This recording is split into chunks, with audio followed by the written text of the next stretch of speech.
हमारे श्रोताओं को नमस्कार।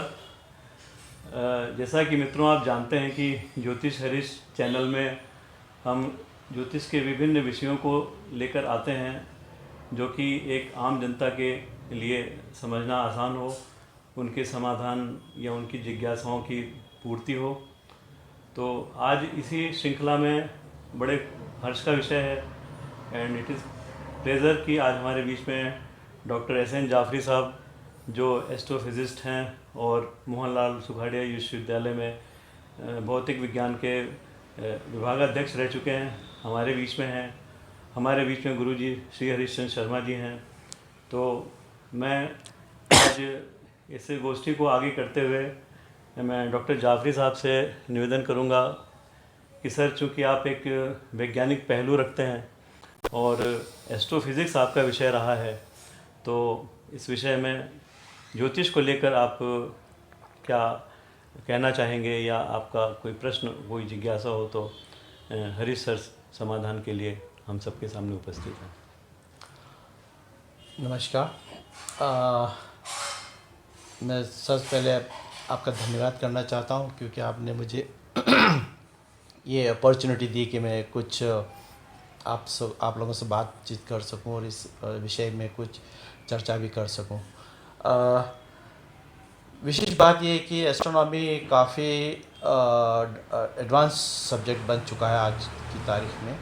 और यहाँ ही नहीं, आज स्पेस जो हम पहले कहते थे कि चंद्रमा और तारे और ब्लैक होल, न्यूट्रॉन स्टार्स, उनकी रिसर्च तो हो ही रही है। लोग सैटेलाइट के द्वारा कई सारा डेटा इकट्ठा करके और क्वालिटी डेटा से एनालिसिस करके और उनके बारे में नई नई फिज़िक्स, आजकल इतने नए रहस्य उजागर हो गए हैं डेटा से कि आज जो फिज़िक्स है वो बेकार हो गई है। हमें नई फिज़िक्स ढूंढनी पड़ रही है उनको समझाने के लिए।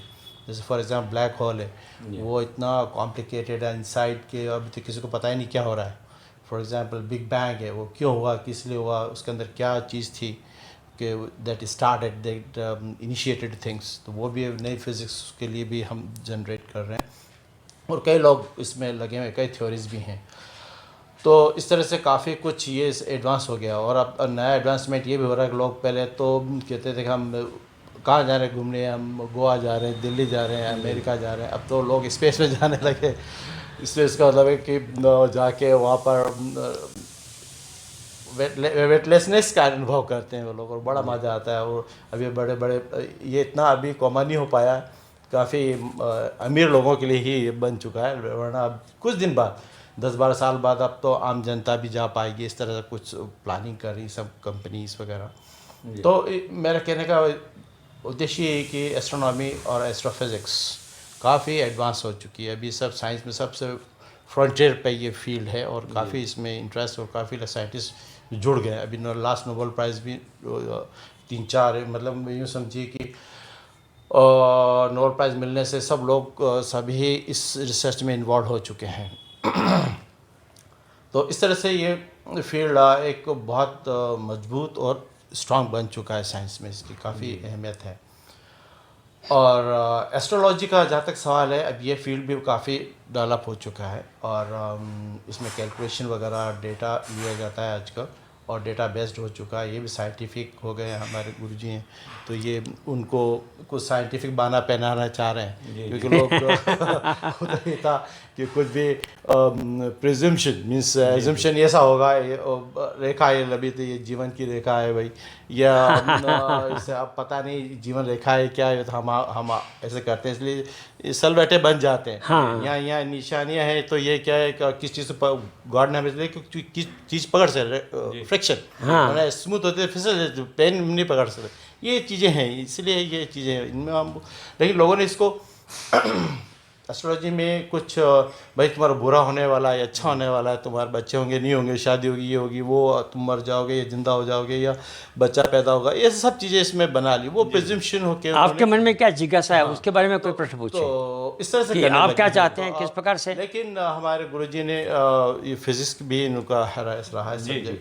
तो इनकी बहुत कोशिश रही कि ये कुछ उसको साइंटिफिक बना। जी सर, आपकी विशेषता ये है कि आप जो पुरातन काल से जो गणित चली आ रही है, जी जी, और आज की जो मॉडर्न मैथमेटिक्स है जी उन दोनों में बहुत अच्छा समावेश रखते हैं। जी जी और आपने ज्योतिष शास्त्र को विज्ञान के साथ में बहुत गहराई से जोड़ा है सर। जुड़ा है बिल्कुल। और इसीलिए मेरी इच्छा हुई कि एक विज्ञान के क्षेत्र से जैसे आपसे उनकी जिज्ञासा बात की जाए और आपकी ज्योतिष को लेकर क्या जिज्ञासा हो सकती है। अब मेरी जिज्ञासा ये है कि ज्योतिष को थोड़ा और डेवलप किया जाए। जी आप कहेंगे किस तरह डेवलपमेंट चाहिए? जैसे साइंस हमारा एस्ट्रोनॉमर्स फिजिक्स प्रेडिक्शन देती है, थ्योरी बनाई, वैसे थ्योरी बहुत सारी, वैसे फैक्ट थ्योरी भी है, अच्छी थ्योरी, उनको टेस्ट किया जाता है डेटा से, कि आजकल ये ऑब्जर्वेशनल साइंस बनती जा रही है एस्ट्रोफिजिक्स। तो उसी तरह से हमें डेटा बेस्ड एस्ट्रोनॉमी को बनाना चाहिए ताकि लोगों का ज़्यादा विश्वास दृढ़ होता जाएगा। अगर कैलकुलेशन बेस्ड है ठीक है, हम लोग सिर्फ सोलर सिस्टम के अंदर ही एस्ट्रोलॉजी को मान्यता देते हैं। एस्ट्रोलॉजी क्या है, सोलर सिस्टम से बहुत आगे बढ़ गई, लाइट ईयर्स, करोड़ों लाइट ईयर्स से पहले डेटा आते हैं, वहाँ तक पहुँच गई। तो मैं चाहता हूँ कि एस्ट्रोलॉजी भी वहाँ तक पहुँच जाए। इस विषय पे मैं कुछ इस विषय पे कहना चाहूँगा जी सर। कि जाफरी जी ने मेरे को पूछा है कि ये सौर मंडल से आगे ज्योतिष को बढ़ना चाहिए।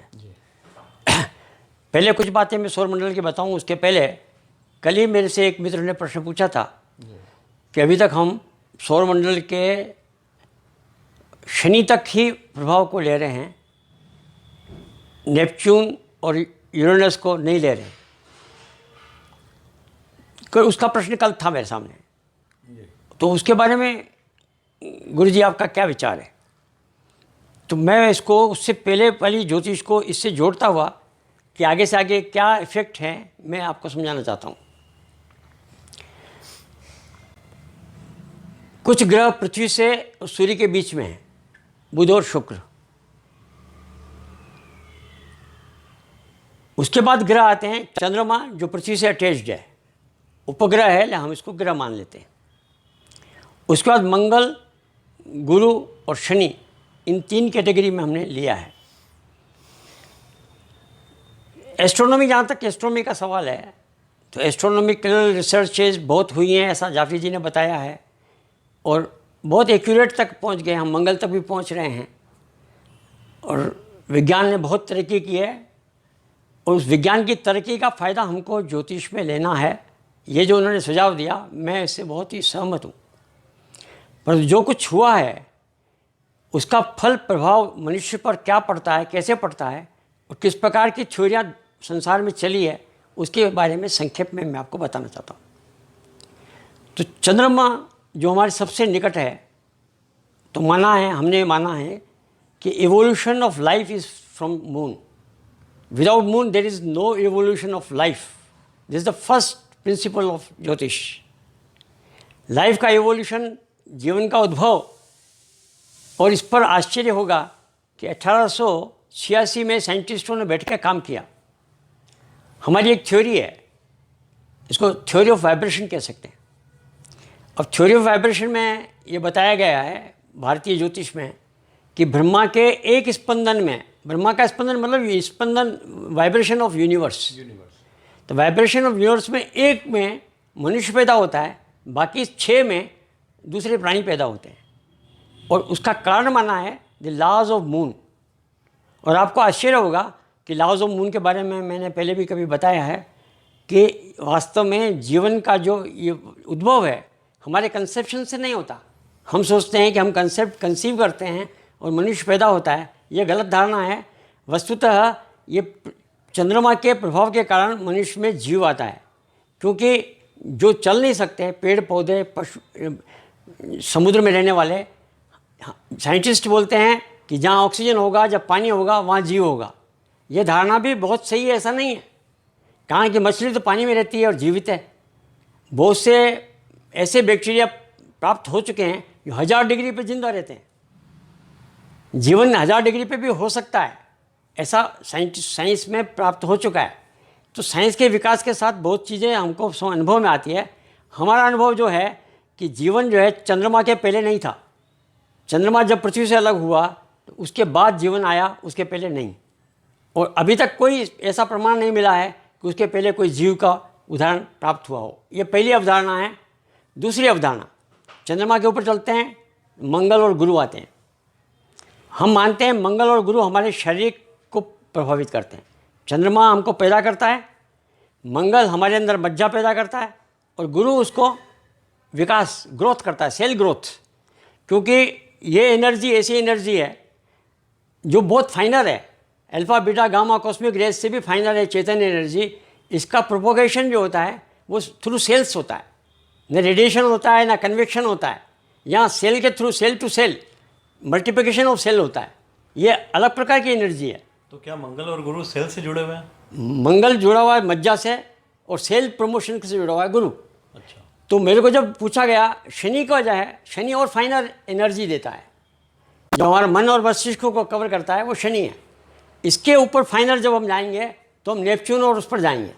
और जैसा इन्होंने कहा कि और दूर पर जाएंगे तो वहाँ से जो एनर्जीज आ रही है, अभी आप साइंटिस्ट हैं, आपको पता होगा जब प्रोटॉन फटता है, इंटरमिंगलिंग ऑफ प्रोटॉन होता है, तो प्रोटॉन का एक पार्टिकल इधर और एक पार्टिकल करोड़ों किलोमीटर दूर चला गया, पर दोनों में सिग्नल एक साथ आता है। No time distance, so much distance but no time, without any time. ये साइंटिस्टों ने पता किया है अभी, ये आपको पता होगा। इंटरमिंगलिंग ऑफ प्रोटॉन जब विस्फोट होता है तो बहुत दूर तक उसका सिग्नल जाता है। अब वो जो सिग्नल की वेलोसिटी है, हम मानते हैं कि लाइट ऑफ वेलोसिटी से बहुत ज़्यादा है। दोनों सिग्नल एक साथ आते हैं करोड़ों किलोमीटर दूर होने के बावजूद भी, जबकि हम लाइट ईयर्स मानते हैं कि भाई इतने लाइट ईयर्स, इतने लाइट ईयर्स, इतने लाइट ईयर्स होते हैं, परंतु कोई एनर्जी ऐसी है जिसके लिए लाइट ईयर्स का कोई माने नहीं है। उसके बारे में साइंस को भी सोचना पड़ेगा।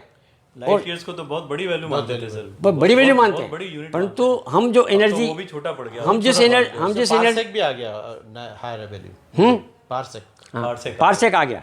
अब पार्सेक और ये सब जो आया, दिस इज इलेक्ट्रोमैग्नेटिक वेव्स के अंतर्गत रिलेटेड है। इसके बाहर साइंस ने नहीं सोचा।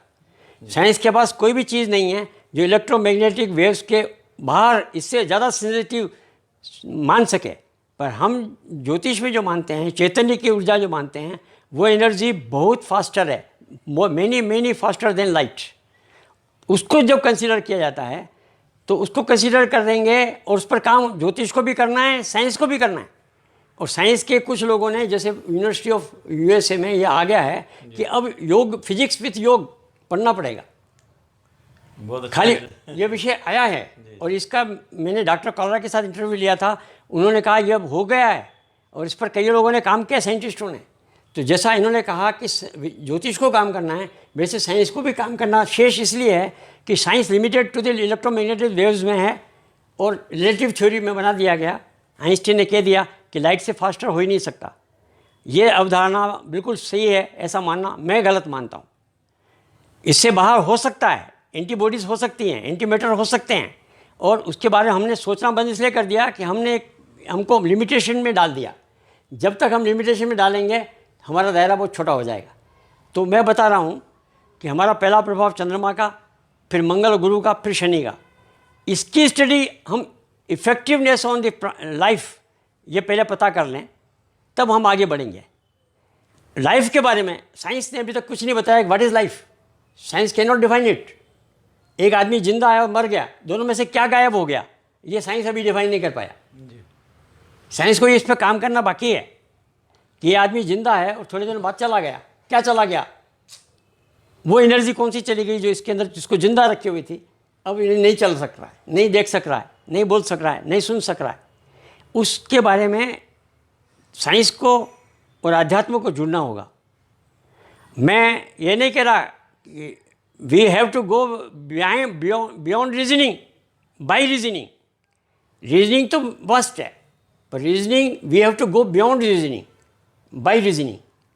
और इस पर काम करने में चाहता हूँ कि ज्योतिष की विद्या, उसके जो मनुष्य पर प्रभाव हैं, उनको साइंटिफिक वे में डेवलप किया जाए। संसार के कुछ लोगों ने, सेफ्राल ने, लियो ने काम किया है, हमारे यहाँ वारामीर ने काम किया है, जिन्होंने ज्योतिष के प्रभाव को समझाया है कि ग्रहों का प्रभाव किस प्रकार पड़ता है। टीन मान का एक किताब इन्होंने मेरे को दिया था। टीन मान के उन्होंने बताया कि हमारे ग्लैंड्स कैसे बनते हैं, पेनिक्रास कब बनते हैं, जब गर्भ में आता है, कब गर्भ के अंदर पेनिक्रा बनते हैं। तो फर्स्ट साइकिल होता है चंद्रमा का, उसके बाद 58 दिन में फिर एक साइकिल और बनता है बुध का, फिर हाफ साइकिल, 2 साइकिल चंद्रमा के, और फिर बुध का साइकिल 130 दिन का माना, 115 दिन का होता है, उन्होंने 130 दिन का माना। फिर एक एक करके डेवलप होता है हमारा ग्रंथि, और फिर हमारी सिक्स्थ सेंस खड़ी होती है जो हमको आगे का भविष्य बताती है। वो नेपच्यून और यूरेनस के बारे उनके द्वारा डेवलप होगी, वो हमारे दूसरे जन्म में आएगी, ऐसा उन्होंने विचार करके छोड़ दिया। विचार जब आप कह रहे हो कि नेपच्यून से और यूरेनस से और आगे हम जावें ब्रह्मांड में और उसका प्रभाव हम पर देखें, तो वो सिक्स्थ सेंस से ऊपर प्रभाव होगा, हमारी अंतःप्रज्ञा से भी ऊपर होगा। और वो उस माइनर को मापने के लिए हमारे पास यंत्र नहीं है, यंत्रों का डेवलपमेंट ज्योतिष ने नहीं किया। ये मन कितना है, कितना खुश है, इसका कोई मापदंड नहीं बना। हम मस्ती में हैं, मुझे मौज में हैं, इसका कोई मापदंड पैमाना नहीं बना। बहुत काम करना बाकी है। जी जी जी। अब इस काम के लिए आपने जो कहा, हम निश्चित रूप से उससे आगे बढ़ेंगे। और साइंटिस्ट जब ज्योतिष से जुड़ेगा तो निश्चित समझिए कि सब काम होगा। जी बिल्कुल सर। साइंस को भी थोड़ा डाइवर्ट होना पड़ेगा और ज्योतिष की जो अवधारणाएं हैं उनको भी डाइवर्ट होना पड़ेगा, तब जा कर के हम प्रैग्मेटिक रियलिस्टिक हो पाएंगे, ऐसा मेरा मानना है। और कोई जिज्ञासा हो तो बोलिए। आपने जैसे बताया कि हमारा पैदाइश इंसान की, जीवों की चंद्रमा की द्वारा हो रही चंद्रमा के नियम से, और फिर मज्जा वगैरह जो है, जो भी मंगल से, हो रही है। गुरु, उसके बाद अब मेरा प्रश्न ये है कि ये सभी ग्रेविटेशनल ऑब्जेक्ट्स हैं, ये मास होने ग्रेविटेशन इफेक्ट डालते हैं। बिल्कुल बिल्कुल, ये आपको पता है फिजिक्स में। और ये ग्रेविटेशनल फोर्सेस न्यूटन ने पहले बताया था, फॉर्मूला। बिल्कुल बिल्कुल। जब न्यूटन से पूछा गया कि सूर्य और चंद्रमा के बीच में, या चंद्रमा और पृथ्वी के बीच में, या पृथ्वी और सूर्य के बीच में, या जो आप वीनस और मार्स की वजह की बात कर रहे हैं, वो ग्रेविटेशनल फोर्स है, वो है क्या, तो बंदा जवाब नहीं दे पाया। बिल्कुल सही। नहीं पता उसको था कि नहीं, मुझे नहीं पता, बस ये दो चीज़ें हैं, दो एक दूसरे को आकर्षित किए हुए हैं, ये मैं बता सकता हूँ, लेकिन क्यों है ये नहीं बता सकता, वो नहीं पता। उसके बाद एक वैज्ञानिक पैदा हुए थे, आइंस्टाइन, अल्बर्ट आइंस्टाइन। उन्होंने काफ़ी कुछ सोच विचार करके उन्होंने इसका आंसर निकाला। साइंस में वो थ्योरी ग्रेविटेशनल वो एक्चुअली उसमें बुध मरकरी का बहुत बड़ा काम हो गई, एस्टैब्लिश हो चुकी है, ये फिजिक्स है और ये सच है। कई सारे एक्सपेरिमेंट किए गए, हाँ हाँ, और उसको प्रूव किया गया। बिल्कुल बिल्कुल, और प्रूफ मिला, उसको कहते हैं space time measurement and theory. उसको सर्कुलर बना दिया, उसको जनरल थ्योरेटिकल रिलेटिविटी में लिया गया। उसके द्वारा साहब ये ग्रह वगैरह जितने भी हमारे हैं, वो क्या होते हैं, उनको जैसा वो मौत का कुआं होता है ना, उस तरह का उसने स्पेस को कर्वेचर बताकर वो चक्कर लगाता रहता है, जिससे पृथ्वी उसके सूर्य के चक्कर लगाती रहती है। उसी तरह पृथ्वी का भी एक मौत के कुआं जैसा है, स्पेस टाइम है। टाइम को आइंस्टाइन ने माना ही नहीं, टाइम को स्पेस ही माना। हाँ, वो स्पेस, यहाँ से हाथ हिला, time and space, time is nothing but it is space in change in space, तो उसको बनाया। तो पृथ्वी का भी इस तरह से एक मौत की वजह से है, तो उसमें चंद्रमा चक्कर लगा रहा है, हाँ? और चंद्रमा का प्रभाव सूर्य पर नहीं है, सूर्य का प्रभाव चंद्रमा पर नहीं है, सिर्फ अर्थ का प्रभाव है।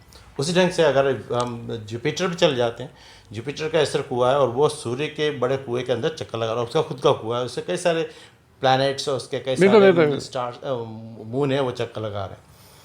तो मेरा आपसे प्रश्न है कि जब इंडिविजुअल जब क्योंकि इन्वर्स स्क्वायर है, जितनी डिस्टेंस दूर होती जाए इसका प्रभाव बहुत कम होता चला जाए, आपको अच्छा पता है। सही सही।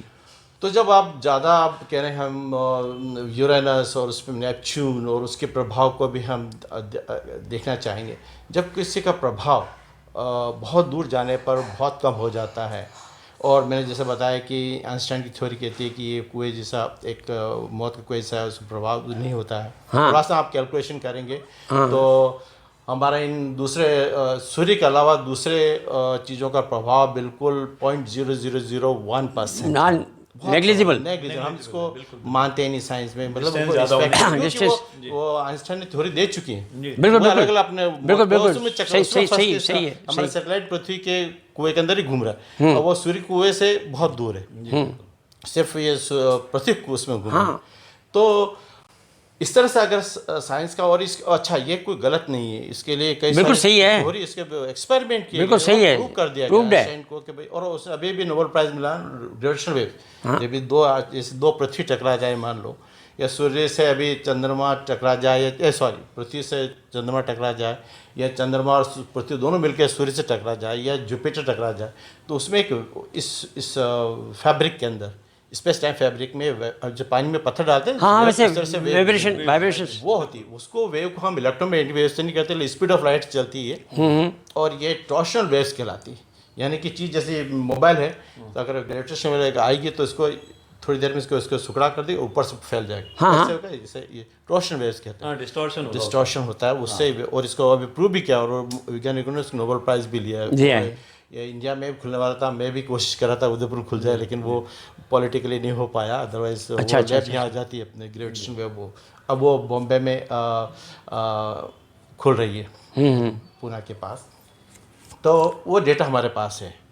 तो मैं चाह रहा था कि इस तरह का डेटा अगर हमारे पास कहीं एस्ट्रोलॉजी के अंदर इस्तेमाल कर सकें आप लोग, और उससे आप रिलेट कर सकें कि तुम्हें कल को खुशी मिलने वाली, कल तुम्हारा अच्छा भाग्य हो जाएगा, कल धन लाभ होगा, कल पुत्र लाभ हो जाएगा, और उनसे कोई कनेक्ट कर सकें, आप कोरिलेशन बना सकें, तो अच्छी बात है। अदरवाइज एस्ट्रोलॉजी को हम आगे नहीं बढ़ा पाएंगे बिना किसी बेस के कहे बिना कि भाई ये चीज़ डेटा, और कल प्रेडिक्शन भी होना चाहिए। प्रेडिक्शन इन द सेंस कि उसे परफेक्ट हो, कि कल को आप भी कह रहे हैं कि आपकी मौत हो जाएगी, मान लो इस वक्त पे हो जाएगी, तो अगर हो जाती है तो this will be great achievement. Science को भी हम भूलना पड़ेगा और उसको एस्ट्रोलॉजी को हमको अपनाना पड़ेगा। लेकिन ऐसे क्लेमर्स हैं जो क्लेम करते हैं कि ऐसा ऐसा होगा, वो सब गलत सिद्ध हुए हैं अब तक। तो मतलब, और क्योंकि ये सिर्फ एक कोरिलेशन पे आधारित विज्ञान एस्ट्रोलॉजी है कि भाई ये लाइन है, इसमें देखा कि भाई ये पास्ट और फ्यूचर से रिलेटेड है, पास्ट को मिलके और फ्यूचर से मिलाकर इन्होंने पास्ट और प्रेजेंट को मिला के फ्यूचर की बात करते हैं। तो वो क्यों time is not there, space है ही नहीं, मतलब टाइम कोई चीज़ है ही नहीं है, तो स्पेस टाइम ही है।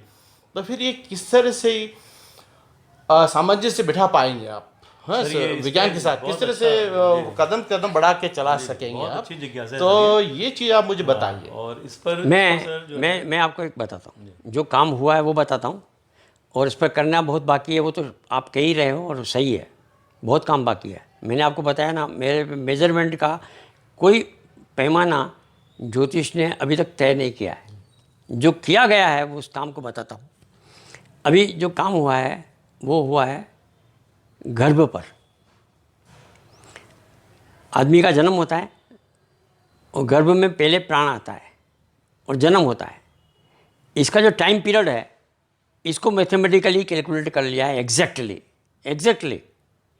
और मैं आपको इसका एक उदाहरण देता हूँ कि इस पर सेफरॉल ने तो किया है, मैंने भी करीबन 2500 जन्मपत्रियों पे काम किया है, इस पे डेटा निकाला है कि आपका डेट टाइम, आप मेरे को रफली डेट दे दो भाई 6 बजे सुबह जन्म हुआ, मैं आपको एग्जैक्ट टाइम बता दूंगा, आपका जन्म इस समय हुआ, एग्जैक्ट निकाल दूंगा। मुझे टाइम देना पड़ेगा, फिर आप निकालेंगे? मेरी बात वो बात मैं आपको समझाने के लिए बता रहा हूँ कि आप तो रफ टाइम दोगे भाई सुबह जन्म हुआ, इस तारीख को हुआ, क्योंकि कुछ तो डेटा लेके मेरे को चलना पड़ेगा, क्योंकि अब गर्भ का हुआ, मैंने कई उदाहरण किए हैं, तो तब मैं आपको बताऊंगा कि इस टाइम आपने गर्भ के अंदर आया, कंसेप्शन से 48 घंटे के अंदर कभी भी गर्भ में प्राण आता है, ये थ्योरी है।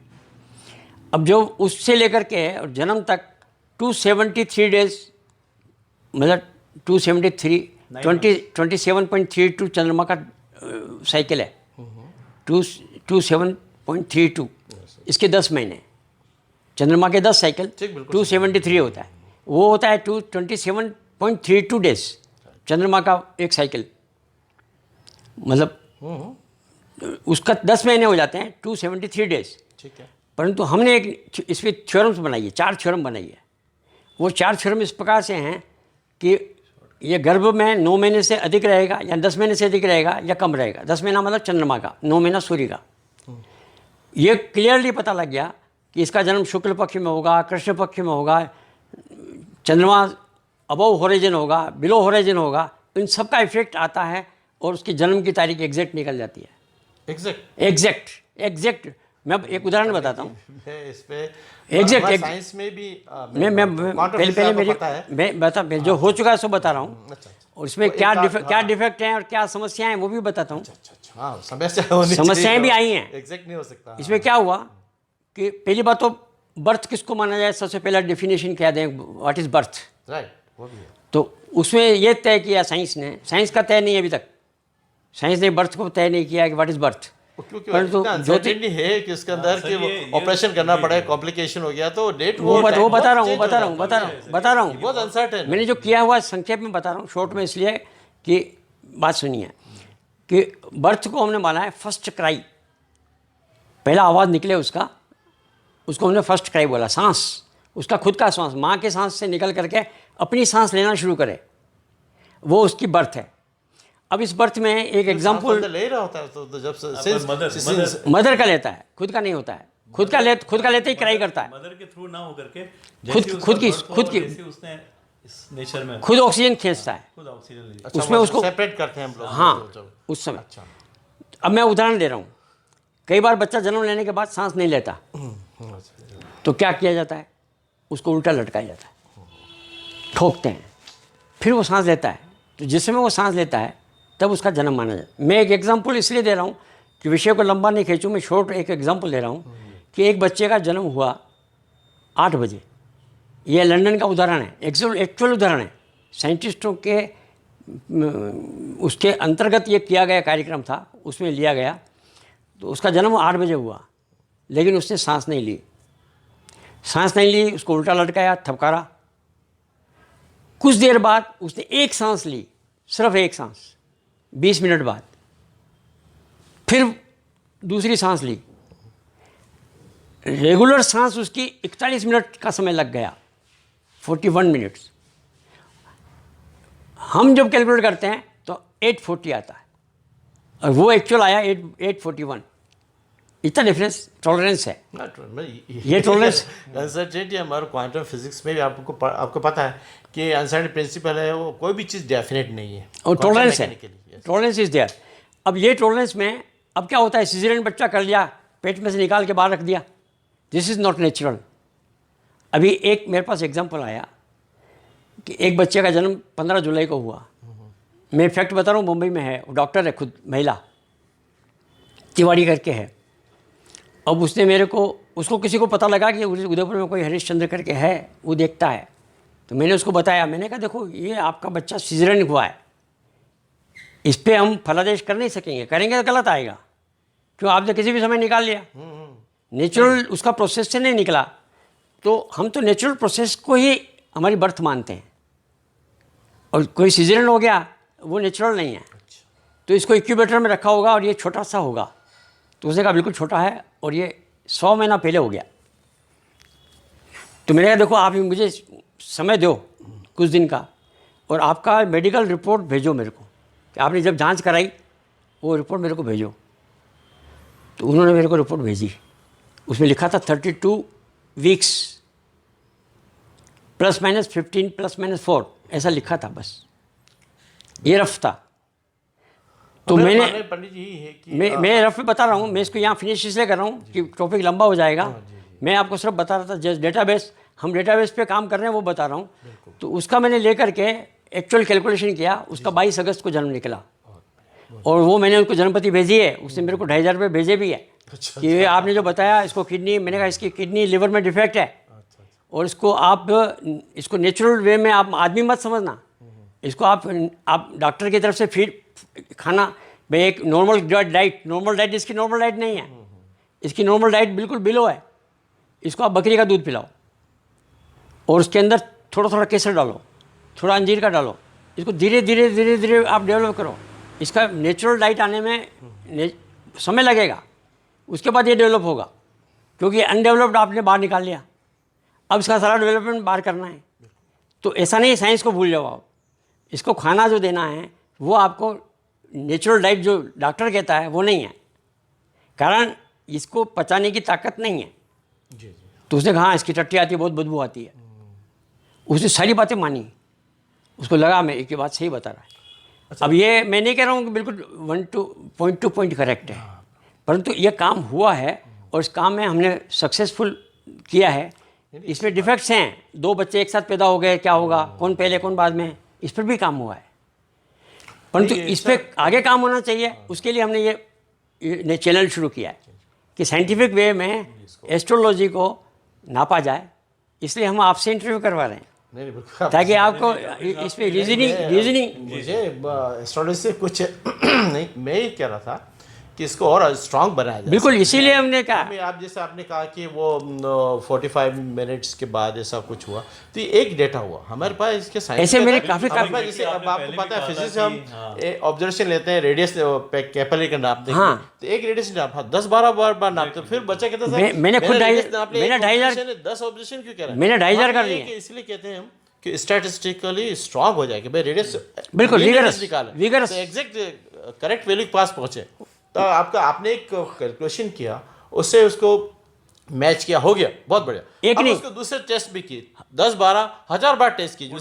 अगर हर जगह वो आ जाता है तो वो हमारे पे एस्ट्रोलॉजी एक बड़ी साइंस बन जाएगी। नहीं, उसमें हमने एक बात और कर ली, सेक्स भी निकाल लिया कि लड़का है कि लड़की है, और वो भी करेक्ट आया।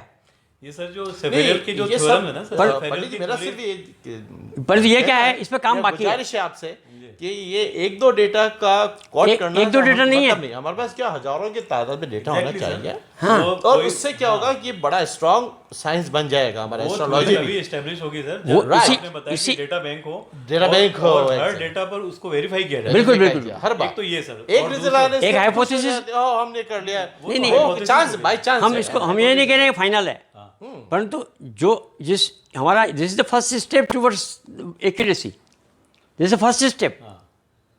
और इसलिए हम आपके पास आए कि हमारा इंटरव्यू आप लेंगे तो प्रैग्मेटिक इंटरव्यू होगा।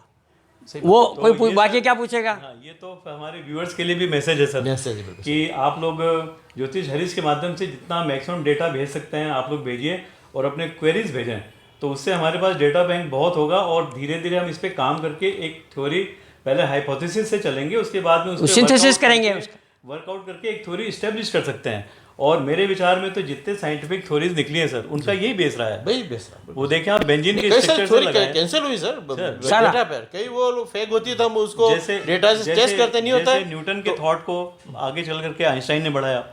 इसी तरीके से देख ले, जो बेंजीन का स्ट्रक्चर था, केकुले जिसने जो स्वप्न में देखा था उसने, ये बेंजीन का स्ट्रक्चर होना चाहिए C6H6, उस पर आगे चल कर कितने वर्कआउट हुए। अब सर जैसा कि कह रहे हैं गुरुजी कि सेफेरियल ने जो 4 सिद्धांत दिए, उसमें अपन ये इंटरप्रिटेशन कर सकते हैं कि किसका एग्जैक्ट जो बर्थ टाइम क्या है, वो क्या होगा, मेल क्या होगा, फीमेल क्या होगा, उस थ्योरी को समझ सकते हैं। तो अब सर एक चीज़ है कि जैसे एक एस्ट्रोलॉजर और एक साइंटिस्ट अगर दोनों मिलकर के बैठ के बात करें, तो हम फिजिक्स को मेटाफिजिक्स में, साइकोफिजिक्स में, कॉस्मोस को पर्सन बीइंग से, सबको आपस में जोड़ करके एक बहुत बड़ा कार्य कर सकते हैं। और चूंकि इस कार्य का सदैव से अभाव रहा है, इसलिए एस्ट्रोलॉजी अभी भी उतनी इस्टेब्लिश नहीं हो पाई है जितनी की होनी चाहिए। हमें साइंटिफिक वे में तो अप्रोच करना ही पड़ेगा, और इसी उद्देश्य हमारा, और हम इसी उद्देश्य के साथ में आज हमने आपसे समय लिया, और सर आपने समय दिया और बहुत अच्छे प्रश्न किए, और आपकी जो जिज्ञासाएं थी वो हमें और हमारे श्रोताओं को सुनने के लिए एक वैज्ञानिक पक्ष को उद्वेलित करेंगी कि ये क्या बात यहाँ चल रही है, क्या चीज़ कही जा रही है। और हमारे जो एस्ट्रोलॉजर साथी हैं वो भी इस पर विचार करेंगे कि ज्योतिष को क्यों ना वैज्ञानिक दृष्टिकोण से देखा जाए, क्योंकि अब समय ऐसा आ गया है कि वो पुरानी ज्योतिष को थोड़ा सा तो त्यागना पड़ेगा, या अगर पुरानी ज्योतिष लेते भी हैं तो उसके पीछे कोई आपको डेटा बैंक देना पड़ेगा, कोई थ्योरी इस्टेब्लिश करनी पड़ेगी। यूं कभी कुछ भी कह देने से तो नहीं चलने वाला। सही है, उसको डेटा जितना हमारा मूल सिद्धांत यही है, और स्टैटिस्टिकल डेटा जितना ज़्यादा होगा उतना आपकी प्रोबेबिलिटी करेक्ट होगी, बिल्कुल सर, टॉलरेंस कम हो जाएगी, ऑथेंटिसिटी बढ़ती है सर। तो इसी उद्देश्य से आपके पास हम आए थे। तो समय की सीमा को देखते हुए सर मैं इजाजत चाहूँगा, समय हो गया है, अब आपसे बहुत ज़्यादा जिज्ञासाएं पूरी नहीं कर सकेंगे, इतना ही कह के हम आप सबको नमस्कार करते हैं। धन्यवाद। ये अच्छी शुरुआत है साइंस और एस्ट्रोलॉजी मेरा निवेदन है कि ज्योतिष हरीश के माध्यम से आप मैक्सिमम डेटा भेजें, हम आपके लिए ज्योतिष के जिज्ञासाएं भी भेजें, और विज्ञान के लिए काम करने के लिए प्रयासरत हैं, और आगे लगे रहेंगे। और बीच बीच में ऐसे ही विद्वानों के साथ में हम आपके साथ में उपस्थित होंगे पहलुओं को लेकर। इसके साथ साथ आप अपने इस चैनल को देख करके अपनी जिज्ञासाएं और अपना विषय भी हमें भेज सकते हैं। बहुत बहुत धन्यवाद। नमस्कार।